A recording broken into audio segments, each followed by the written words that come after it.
Sociology subjective paper में part 2 में कौन कौन से क्वेश्चन है जो इस बार आने वाले हैं। तो चलिए आज हम लोग जानते हैं कि वैसे कौन कौन से क्वेश्चन है जो आपके एग्जाम में इस बार पूछे जाएंगे, जिनका सेशन है 22 से 25। आपको पता है कि फर्स्ट आपका क्या आता है, ऑब्जेक्टिव आता है। आपको ऑब्जेक्टिव क्लियर करना होता है। ऑब्जेक्टिव जो आता है वो आता है आपका 20 मार्क्स का। कितने मार्क्स का? 20 मार्क्स का। ये आप कहाँ से कवर करेंगे? तो ये जितने भी प्रीवियस ईयर क्वेश्चन पूछे गए हैं ना, उन सारे से आप डील करेंगे। और एक बात और कि मैं बार बार रिपीट करती हूँ, आज भी रिपीट कर रही हूँ कि कुछ क्वेश्चन आंसर ऐसे होते हैं जो अलग अलग जगह पे अलग अलग आंसर होता है। तो उसको आप सर्च के माध्यम से देख लेंगे कि कौन सा राइट आंसर है, ताकि आपका एग्जाम में ऑब्जेक्टिव में गलत ना हो, कोई कंफ्यूजन ना रह जाए। क्योंकि जो जो जिसमें आपको डाउट होगा, कंफ्यूजन होगा ना, वही क्वेश्चन आपके एग्जामिनर पूछ देते हैं।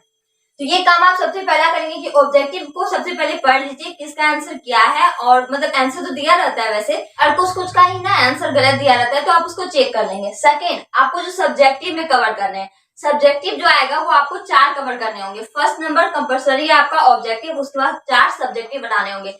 चारों का चारों आपको 20 मार्क्स का मिलेगा, 20 नंबर का मिलेगा, जिसमें आप कवर क्या करके जाएंगे? संयुक्त परिवार में हो रहे परिवर्तनों की व्याख्या करें। मतलब संयुक्त परिवार में जो जो परिवर्तन हो रहा है ना, जो जो चेंजेस आ रही है, उसके बारे में आपको डिफाइन करना होगा। सबसे पहले आप लिखेंगे संयुक्त परिवार किसे कहते हैं, फिर उसके बारे में लिखेंगे कि ये कैसे चेंज होते जा रहा है, कैसे ये कन्वर्ट होते जा रहा है। नेक्स्ट आप कवर करके जाएंगे भारत में सामुदायिक विकास योजना की सफलता का मूल्यांकन करें। भारत में जो सामुदायिक विकास योजना है ना, उसका क्या सफल हुआ है, वो कैसे सफल हुआ है, मतलब किस किस चीजों में आगे बढ़ रहा है, इन सारे को आप डिफाइन करेंगे, जो आपको गेस्ट पेपर में मिल जाएगा। इनफैक्ट आप सर्च करेंगे तो उसमें भी देखने को मिल जाएगा। नेक्स्ट है आपका जाति की परिभाषा दे। जाति किसे कहते हैं, व्हाट इज कास्ट। जाति की उत्पत्ति संबंधी सिद्धांतों का वर्णन करें।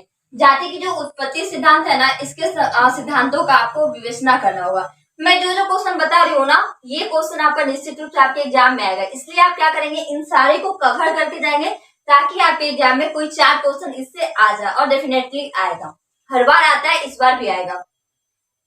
नेक्स्ट है हिंदू विवाह की परिभाषा दें। हिंदू विवाह किसे कहते हैं, हिंदू विवाह का क्या मतलब होता है, इनके प्रकारों का वर्णन करें। हिंदू विवाह जो है वो कितने टाइप्स के होते हैं, उन सारे को भी आपको डिफाइन करना होगा। नेक्स्ट है सामुदायिक विकास योजना पर एक निबंध लिखे। सामुदायिक विकास योजना जो है ना, इस पे एक निबंध लिखना है। जैसा कि आपको यहाँ लिखना है, भारत में सामुदायिक विकास योजना की सफलता। तो ये इन दोनों से मिलता जुलता क्वेश्चन है, मतलब हो सकता है कि ये वाला पूछ दे या तो फिर ये वाला पूछ दे, लेकिन दोनों में लिखने का तरीका अलग अलग है, कुछ कुछ चीजें चेंज है। क्योंकि यहाँ पूछा गया था भारत में सामुदायिक विकास योजना की सफलता का विवेचना करें, और इसमें क्या है, विकास योजना होता क्या है सामुदायिक, उसके ऊपर एक निबंध लिखना है। नेक्स्ट है आश्रम व्यवस्था पर एक निबंध लिखिए। आश्रम व्यवस्था जो है ना, इस पे एक निबंध लिखना है। आश्रम व्यवस्था क्या होता है, इसमें कैसे लोग अपना लाइफ बिताते हैं, कौन कौन से लोग वहां रहते हैं, इन सारे को आपको डिफाइन करना होगा। नेक्स्ट है 8 नंबर, मतलब वहां जो लास्ट क्वेश्चन आएगा ना, उसमें आएगा किसी दो को लिखने के लिए। जैसे किन्हीं दो पर संक्षेप टिप्पणी लिखे, जो आएगा आपका 10 × 2 = 20 मार्क्स का। 20 मार्क्स का मतलब नीचे दिए गए जो भी ऑप्शन आएंगे ना, 100 उसमें से कोई 2 आपको कवर करने होंगे। एक कवर करते तो 10 मिलता है, दूसरा कवर करिएगा तो 10 मिलेगा।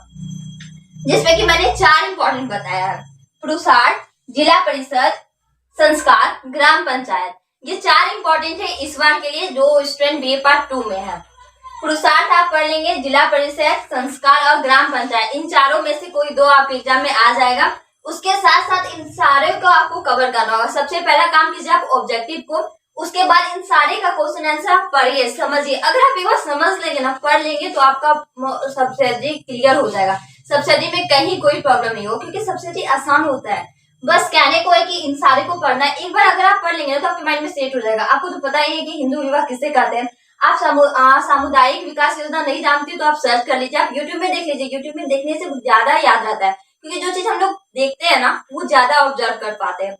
तो ये हो गया आपका सोशियोलॉजी सोसाइटी का इंपॉर्टेंट क्वेश्चन, जो कि इस बार के लिए बहुत इंपॉर्टेंट है। आई होप कि आपको समझ में आ गया हो और आप अच्छे मार्क्स या फिर अच्छे स्कोर ला सकते हैं आप अपने एग्जाम में। वीडियो और नेक्स्ट वीडियो।